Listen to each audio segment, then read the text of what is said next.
जय श्री राम, जय श्री बालाजी महाराज, जय माता की। एक भक्त ने क्वेश्चन किया है, नीतू शर्मा नाम की लड़की है, कहती गुरुजी गुप्त नवरात्रि आ रही है, आप ही बता दीजिए कि गुप्त नवरात्रि में माँ की पूजा किस प्रकार से करें जिससे हमारा कुटुंब भी सेफ रहे, हमारा परिवार सेफ रहे, हमारा मन भी शांत रहे और विचलित ना हो। हमें गुरुजी कुछ पाने की इच्छा नहीं है, लेकिन माँ के उस नवरात्रि में आप माँ के नाम का क्या करें जिससे हमें कृपा प्राप्त हो। तो मैंने सोचा क्यों ना इस पर एक वीडियो बनाई जाए जिससे और भी भक्तों का कल्याण हो सके और भी भक्तों को कृपा प्राप्त हो सके। देखिए बेटा, ऐसा होता है, माँ के जो गुप्त नवरात्रि है बहुत ही पावन होती है, बहुत ही पवित्र होती है। नवरात्रि तो पवित्र ही है।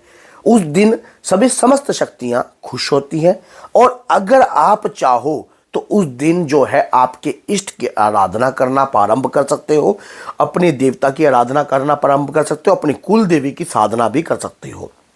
10 महाविद्याओं की साधना में आपको गुरु होना अनिवार्य होता है, लेकिन अगर उनके नाम का आप ब्रज मंत्र का जाप करती हो तो कोई भी साइड इफेक्ट आपको नहीं होता है।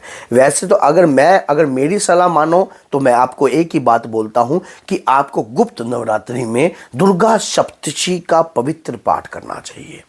कैसे करना है, किस तरीके से करना है, सारी जानकारी इस वीडियो में आज आपको प्राप्त हो जाएगी। अगर वीडियो अच्छी लगी तो लाइक करना, चैनल को सब्सक्राइब करना और बेल आइकन बटन को दबाना ना भूलना, ताकि आने वाली हर वीडियो की नोटिफिकेशन सरलता से आपको प्राप्त हो जाए। देखिए, हम माँ की आराधना करते हैं, माँ दुर्गा की आराधना करते हैं, माँ काली की आराधना करते हैं। हम चाहते हैं माँ काली के प्रति हमारी भक्ति है, माँ तारा के प्रति हमारी भक्ति है। तो ये नहीं है कि 10 गुप्त नवरात्रि में 10 महाविद्याओं में अगर आप इनकी पूजा नहीं कर सकते, नॉर्मल रूप से आप कोई भी पूजा कर सकते हो। लेकिन अगर आप तंत्र प्रतिक्रिया के कार्य रूप होकर अगर पूजा कर रहे हो तो मत करो। उसमें क्या होता है, आपके परिवार सेफ नहीं होता है। लेकिन दुर्गा सप्तशती का पाठ आप जरूर कर सकती हो। दुर्गा सप्तशती का पाठ कैसे करना होता है, एक नारियल ले लीजिए जटा वाला, उसके अंदर जो है चुन्नी लपेट लिए, चुन्नी के अंदर जो है थोड़ी दुर्बा लपेटिए। दुर्बा जो होती है, हरी घास होती है, वो दुर्बा लपेट कर जो है आपने माँ के चरणों में अर्पण की दीजिए। अखंड दीप का आप दान दे सकती हो। माँ की 10 नवरात्रियाँ हैं ये, तो इन गुप्त नवरात्रि में आप जब प्रथम नवरात्रि से प्रारंभ कर रही हो, गणपति जी महाराज का आह्वान कर सकती हो। गणपति जी महाराज का आह्वान करो, हनुमान जी महाराज का आह्वान करो, और आपने क्या करना है, स्नान आदि कर कर रात्रि के समय 8 बजे के समय, 9 बजे के समय जो है, रात्रि के समय जो है आपको ये कार्य करना चाहिए। किस प्रकार का कार्य करना है, कैसा कार्य करना है, ये मैं आपको बता रहा हूं। रात्रि में कम से कम 8:30 9 बजे के बाद, आप 9 बजे से लेकर 2:30-3 बजे के बीच तक कभी भी आप अपनी पूजा को प्रारंभ कर सकती हो। अब आप कहोगे कि इस वक्त क्यों, गुप्त नवरात्रि है ना, गुप्त नवरात्रि में ही तो देवी की साधना होती है, समझ गए। तो आपने 9 बजे से प्रारंभ कर दीजिए। अखंड पाठ अगर पूर्ण करना चाहती हो तो पूर्ण भी कर सकती हो, नहीं तो 3 अध्याय संकल्प लेकर 3 अध्याय भी कर सकती हो। जैसे कि आपने देवी माँ के 108 नामों का स्मरण किया, देवी कवच किया। देवी कवच करना बहुत जरूरी होता है, और अपने गुरु मंत्र से भी अपना रक्षा कवच तैयार कर लेना। अगर गुरु मंत्र आपका कोई नहीं है तो ओम नमः शिवाय का जाप जरूर करना, एक माला कर देना ओम नमः शिवाय की। हनुमान जी महाराज की भी माला कर सकते हो आप। तो उस दौरान क्या होता है कि पहला अध्याय आप कर रही हो, पहला अध्याय करते वक्त आपने क्या करना है, थोड़ी सी दुर्बा लेकर जो है आपने अपने कानों पर रखनी है, अपने कानों पर रखनी है। तो माँ से प्रार्थना करनी है कि हे चंडिके, हे मातेश्वरी, मैं आपका ये प्रिय पाठ दुर्गा सप्तशती आपको सुनाना चाहती हूँ। हे मातेश्वरी, वैसे तो मेरा कोई समर्थ नहीं है कि मैं आपको दिव्य पाठ सुना पाऊँ, लेकिन अगर आप चाहो तो मुझे समर्थ देकर, धैर्य देकर, विश्वास देकर मेरी भक्ति को जागृत कर सकती हो। हे मातेश्वरी, मेरी कोई कुछ पाने की इच्छा नहीं है, अगर कुछ है तो मनोकामना की इच्छा आप रख सकती हो। कोई ऐसी बात नहीं है कि हे मातेश्वरी, अगर कुछ भी इच्छा नहीं है तो अपने घर की सुख शांति के लिए, अगर कुछ भी और भी इच्छा नहीं है तो माँ, मैं सिर्फ आपकी भक्ति चाहती हूँ।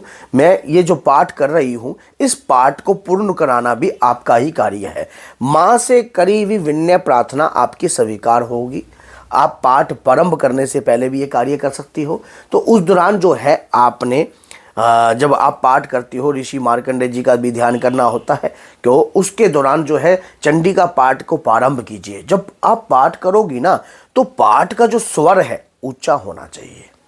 आपने ऐसे नहीं करना जैसे हम ऐसे नहीं करना, स्वर आपका उच्चा स्वर होना चाहिए। निम्न स्वर में माँ चंडिका का पाठ नहीं होता है, उच्च स्वर में ही माँ चंडिका का पाठ होता है कि माँ जो भी उसमें जो भी 3 अध्याय कर रही हो या पूर्ण कर रही हो तो आपका स्वर डाउन नहीं होना चाहिए। रात्रि में 9 बजे से लेकर 10 बजे तक भी, 11 बजे तक भी, 12 बजे तक भी आप पाठ को पूर्ण कर सकती हो। जब आपका पाठ पूर्ण हो, पाठ पूर्ण में रात्रि सूत का भी पाठ कीजिए और सिद्ध कुंजिका स्तोत्रम का भी पाठ कीजिए।